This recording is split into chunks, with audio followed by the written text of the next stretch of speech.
To spell Santa's name, it is easy to do. You write S-A-N-T and another A too. But Noel, Noel, Santa's name has no L, and he won't be too pleased if you don't learn to spell.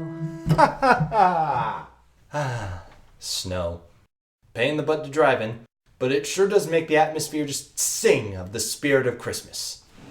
Isn't that right, Buzz? I wish you a Merry Christmas and a Happy Light Year. Classic. Well, now who could that be? Ho, ho, ho! Hey, you. Ready for our Christmas adventure? Let's just get this part of Christmas over so we can move on to the fun stuff.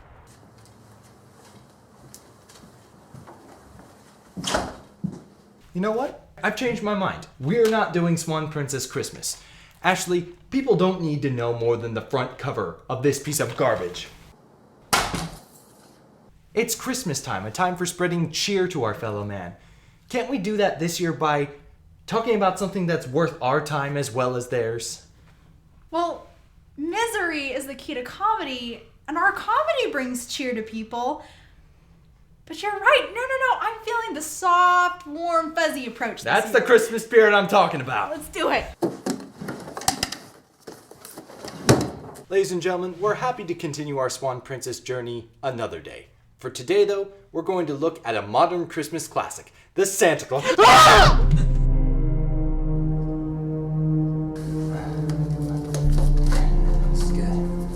Okay, look, for real. We're going to talk about a good movie today. Now let's go back to an old classic, Rankin Bass, Santa Claus is coming to... Ah! Maybe I got a good Christmas movie in my stocking. Ah.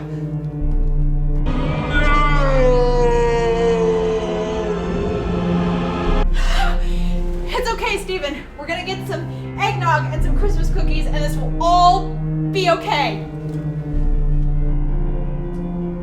Are you serious? We're getting out of here. No kidding!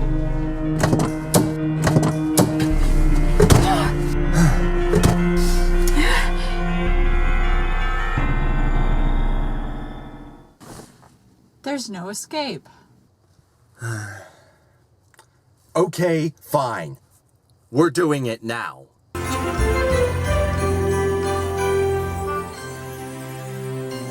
The Swan Princess Christmas. Because apparently 14 years of being dormant was not enough to prevent future installments of this franchise. Nope. This one was released direct to DVD in 2012, and another one came out 2 years later.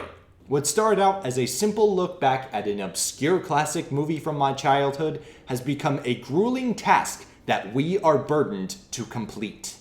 But the franchise is back with new CG animation and a few new voice actors, including Yuri Lowenthal of Naruto fame as Prince Derek. The same director and writer of the original Swan Princess films are here, and they appear to be bringing home their bacon by continuing to make these. And as you can tell, our attempts to escape this movie have been futile. So it's better to just rip it apart quicker than a present on Christmas morning and just get it over with. Our one and only condolence is that we can bring a small bit of holiday joy to the world by lamenting over one of its worst creations. This is the Swan Princess Christmas. Before the movie starts, we're told piracy is not a victimless crime. Oh, I hear you there. I definitely wouldn't want to be the victim of pirating a bad movie. The opening title sequence is unfortunately very lackluster in CG, especially when compared to its very well animated predecessor. We start off this holiday romp with Rogers. The best character right out of the gate. This is awesome. Maybe this movie might not be so bad after all. Christmas traditions, candy canes, presents, gingerbread houses, wreaths. Yeah, Rogers, those are sure Christmas things. New inventions to make the season bright. Little thing I've been working on. Oh, he's an inventor now. Okay. The ornaments represent centuries of goodness. A timeless record of the best we've done throughout the years. Oh, so no ornament for Derek then. the very spirit of Christmas. Boo! Boo! Cutting away from the void that houses both Rogers and the Christmas tree, we fly across Swan Lake, getting a reintroduction to the classic characters of this franchise. Jingle bells, jingle bells. What the crap? What a blatantly stark departure from this franchise's symphonic roots. But hey, them's the breaks. They made their comeback in 2012 and tried to capitalize off some singer from ABC Family. And while that considerable gap of time cost them most of their voice actors, they did get back the secondary original actor of the franchise's original villain, Rothbart. Number 9. Oh, a little warning, Rothbart, please! Now I know what most of you are thinking. Didn't Rothbart die all the way back in the first movie? What's he doing in this one? Ah, never fear, my dear detective and dear viewers. The clever writers of this film found a way around that little plot hole. They did? Well, gee, Ashley, what is it? It's his ghost. Wow. Oh yes, they're squeezing the life out of these characters even after they're technically dead. Rothbart's new henchman is a feline named Number 9. Ha. Ha. Number 9 is under orders from Rothbart to get Derek's attention so he can lure him somewhere. Remember, once I get my body back, I'm giving you an extra life. You know, I've been seeing this cat a lot lately, except without all the ice. Shoo, little fella. Shoo. Go on. Stellar work there, fellas. Prince Derek and Princess Odette approach the castle of Queen Uberta and are greeted by a series of chimes that are, you guessed it, Like a swan. Now that's all Mom. Every year she chooses a Christmas theme, and this year it's a Swan Princess Christmas. roll credits. Also, why are you two still not king and queen? The only thing consistent about these movies is the plot holes. There's something you should know about Mom. There's actually 2 Ubertas. It's regular Uberta, the one you know. Derek and Odette! Oh, your first Christmas together! Oh! And then there's Christmas Uberta.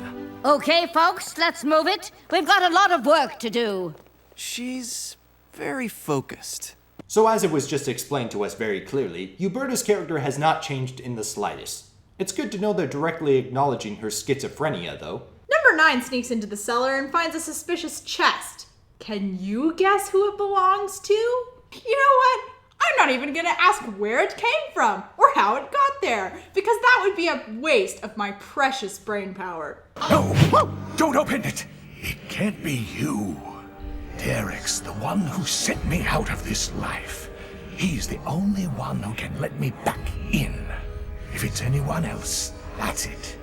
For both of us. This is definitely a cue from the original movie. The requirements of magic are still weird and ridiculously specific.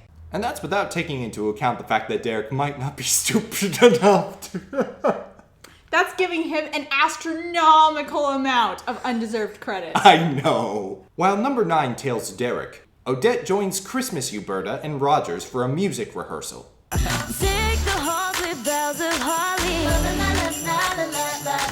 Seriously, why do this as your musical style for a Swan Princess movie? Stuttering fa-la-la-la-las aside, it doesn't mesh with the time period at all and feels ridiculously out of place. This number also painfully showcases the shortcomings of the new animation. The mouth movements, the dancing, it just feels so stilted and awkward and— oh no! Oh good God! Cut away! Cut away! So after showing off their choreographed numbers, Uberta and Rogers ask Odette to arrange Your very own number for Christmas Eve. Thank you. I think. Holy crap, a Christmas miracle! Something pretty good. Nice use of her to-do list from earlier, and good emotional tones to show the dread she feels from this mountain of responsibilities. And we are 15 minutes into the movie, folks, with 1 hour left to go. Do not expect this momentum to last. Derek and his useless friend Bromley, nice to see some things never change, go out to get the Christmas tree from Ice Leopard Pass. Derek is using Roger's latest invention, the snowboard. I guess that the movie traded in Roger's snark and wit for Da Vinci-like intelligence. What a ripoff! I liked Rogers the way he was. During an attack by snow leopards, number 9 sees Derek in all of his heroic glory and starts to get cold paws about helping out Rothbart with his evil plan. I'm out! Wait! 5 new lives then. 6. Okay, 9 new lives. Rothbart, you are a terrible negotiator. You can't raise the ante that desperately. Unless, of course, he's just playing to double-cross number 9 the way he's double-crossed every single one of his partners in crime, which he probably is. Anyway, it's time for another musical number. It's the season of love that comes at Christmas time. We live it. Love it! Beg it to come. Well, isn't this nice? Instead of butchering another traditional Christmas song, the movie is treating us to an original composition. Next. Not that I want to encourage enthusiasm about this movie, but where the heck is your energy? Where's the movie's energy?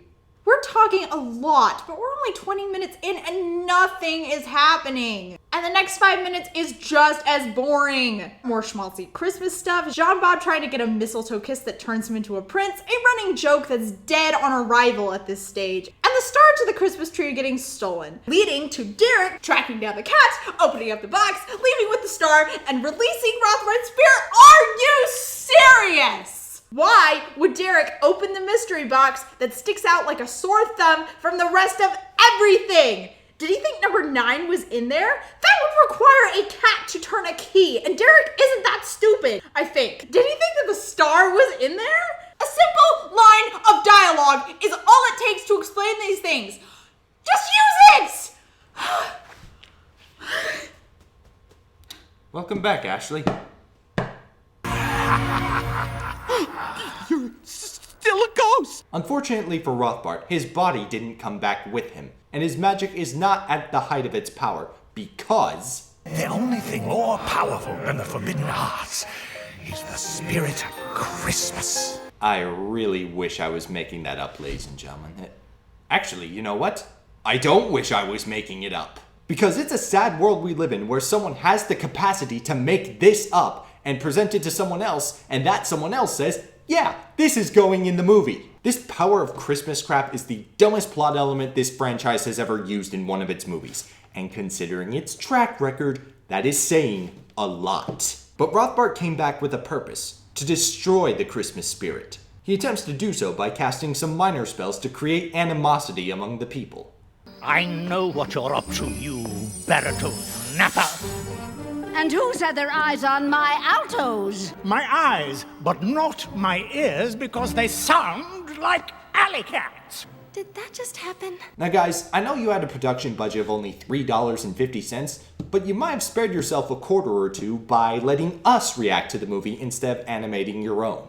Derek quarters number 9, but then he makes an even greater discovery.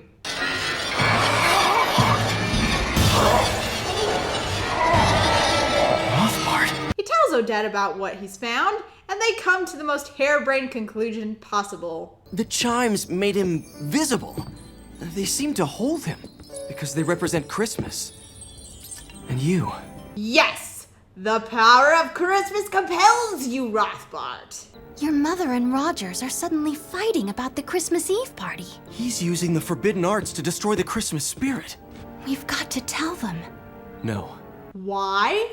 It won't do any good while they're under the spell. Oh, okay. This has to stay between us for now. Why? If the last 3 movies are anything to go by, magic is not a mystery to your citizens. You can warn literally everyone else about Rothbart. Chime up that entire kingdom if you have to. Rothbart and number 9 try to come up with a bunch of ways to destroy Christmas. Interestingly enough, a red coffee cup is not one of them. There are no bad ideas, so just let it flow. No doubt the production motto of this movie. Unfortunately, Derek has more chimes installed, limiting Rothbart's movements around the castle, so instead he goes to town to breed chaos. For that price, it better lay golden eggs. Hold on.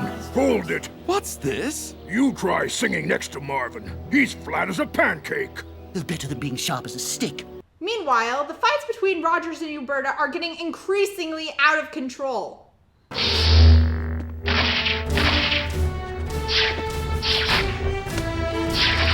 Great. Now I just remembered that I could be watching Star Wars The Force Awakens. At this point, I would settle for Star Wars Episode 2. I'm bringing in No! baby pandas! Oh, Anakin, tell me more about the sand. Odette tries to use charming musical orphans to break the spell on Rogers and Uberta, which only sparks a fight about using the orphans in their musical numbers. They're all mine, and no one else's. Fork over freckles and pigtails, and no one gets hurt. Yes, that did just happen. Meanwhile, Derek tricks Bromley into helping him set up a trap for Rothbart. Rothbart wants to destroy Christmas. He has to be stopped, Brom. No one messes with my Christmas cocoa. Whatever it takes.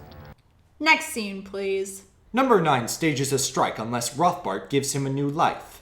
So, Rothbart attempts to recruit Bridget, who was his original partner, back into his services. This goes shockingly well. Me in, me all the way in. Yeah, she even cuts down the chimes so he can move around the castle again. It'd be a lot harder to believe if I wasn't actually seeing it for myself. In a last-ditch effort to snap them out of their spell, Odette gets Rogers and Uberta to help out with an item on her list. Every Christmas season, as long as I can remember, my father and I would come here, to the woodcutters' village. And we'd make sure that they had a Christmas with lots of good food and presents. It's my first Christmas without him, but I couldn't miss coming. Thanks for doing this with me. That is so touching. Or at least it would be if you hadn't already had your anniversary back in Swan Princess 2. You aren't fooling anyone, movie! But hey, at least this act of charity finally manages to break that idiotic spell. No, play, Father. Keep playing that song. No. Anyway, let's get back to what little plot there remains. Bridget's services are mediocre at best. So number 9 is back in the picture. Rothbart casts a spell on one of the Christmas lights to blow up the tree and those oh-so-special ornaments, thus destroying the spirit of Christmas itself. As wholesome and inspirational a message as it would be, they had better not rip off the Grinch when that tree explodes. Minor setbacks aside, things are going pretty smoothly for Rothbart. Bridget even shows him Derek's new trap, by allowing it to drop right on top of him.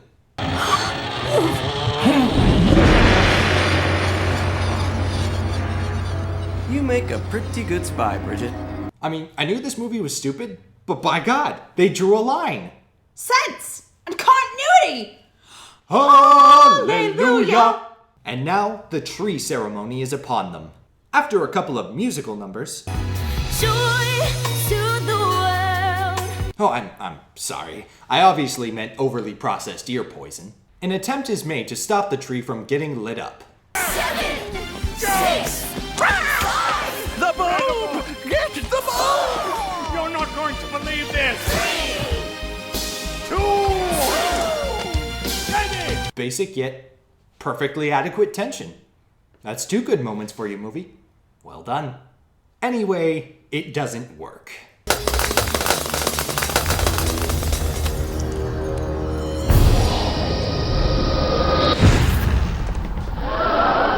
Rothbart declares himself king of whatever country this is, kidnaps Odette, and challenges Derek to battle him again. He does up Swan Lake Castle in his own style and turns Odette into a swan. Her transformation sequence weakened tremendously in visual appeal. And not only that, but way to take 1 hour and 10 minutes to justify your movie's title. You will never destroy Christmas. But I just did. After today, do you know what the people are gonna remember next Christmas and every Christmas after that? The year their beloved tree and all their cherished memories disappeared. That's not a terrible line of thought to follow, logically. However, I think people will far strongly associate their memories of the bad Christmas with the fact that Rothbard is king in this hypothetical reality. And as such, they'll do all they can to fix that little problem. The battle between Derek and Rothbard, who has taken the form of the great animal, seems rather hopeless.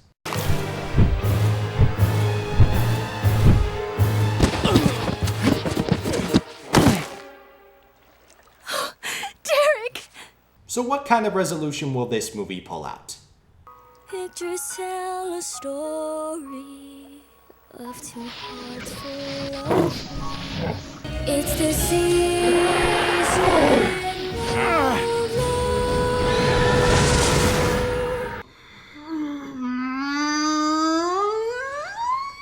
Do what you gotta do. I can hold it. I really can. It's just the power of Christmas through singing is the force that legitimately kills Rothbard and eliminates his magic hellbox from existence? By this movie's logic, the orphans could have beaten Rothbard, and you know what? That would have been a more fulfilling resolution. What's next? Is the magic going to save Derek too?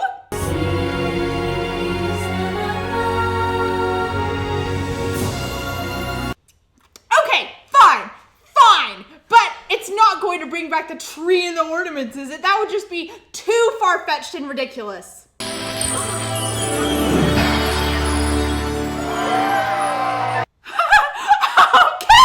that's it, I'm in!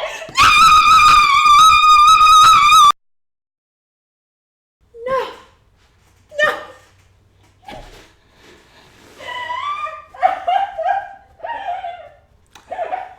So there you have it, folks. Everything is fixed with magic, eliminating any possible showing of resolve from the people's inner Christmas spirit. Number 9 runs away, dealing with no consequences for his actions. And Derek and Odette get a fancy ornament made in their honor, as if an entire trilogy of movies wasn't an excessive amount of praise for this couple as it is. And then, it's finally over. so dark, so cold, no hope in your eyes. So that was the Swan Princess Christmas. You might be getting a little bit of a vibe right about now, thinking there's something missing in this review. And maybe we sped through the movie a little more quickly than usual. Or perhaps there's a particular nonsensical element that we didn't touch on. Here's why. In this movie, there are countless things to riff on, especially regarding the animation. But it was torturous enough to watch it once, let alone having to watch it again while I was writing the script, again while transferring the footage to my computer to edit this video, and again during the actual editing of this video. I know I don't usually get that meta on you guys, but trust me, you get real sick of a movie, especially a bad movie, from prolonged exposure. All I have to say is that direct-to-DVD is the only market in which this movie could have survived. Because any proper studio would have rejected this movie so fast, the only pitching that would take place would be pitching the creative team out the door faster than you can say hallelujah. The almost non-existent plot of this movie is Rothbard's ghost coming back from the dead to destroy Christmas, with Derek and Odette trying to stop him. The rest of the movie is a bunch of petty squabbles not worthy of your attention. Any characters that we liked even a little have been castrated of all likability, and the rest are simply bland or stupid. And sure, we could talk about how the magic still doesn't make jack sense, like we always do. But this relatively short movie makes every second of pain count, and it would be cruel of us to show you any more than we already have. If you're so morbidly curious that you just have to get a Swan Princess Christmas fix, then feel free to watch it yourself. And as we close out this review, there might be a few questions you have about some stuff that happened in the movie that is answered by the rest of the movie. I promise you, it's not worth your time. But if you, for some reason, have some questions, the movie probably answers them. Now, let's talk about the questions the movie does not answer. It's time for the plot holes. Why is Rothbard so restricted by chimes when he has several avenues he could navigate to escape the basement? Say what you will about terrorizing the castle, but we are shown later that he can easily get out and cause havoc in town. What happened to Rothbard's magic box? What even is it? Is it a portal to hell? Furthermore, where did it come from? Did Rothbart conjure this box as a backup plan before his first death? Literally nothing about this box is explained. It's just there, and then it's just gone.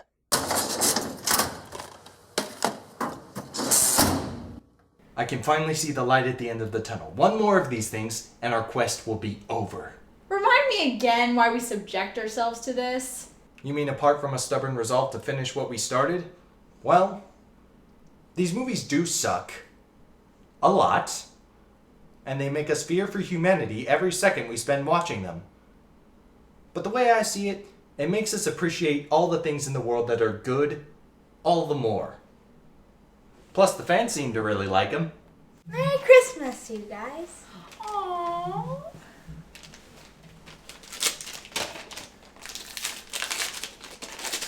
Come on, what is it? What is it? What is it?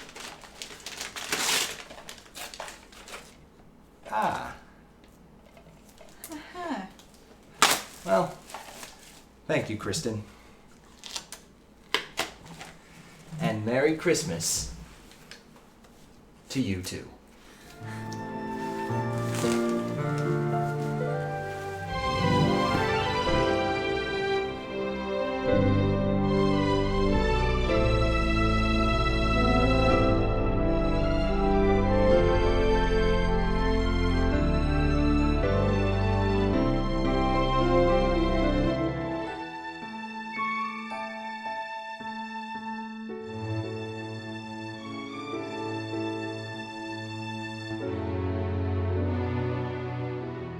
Oh, Anakin, tell me more about the sand.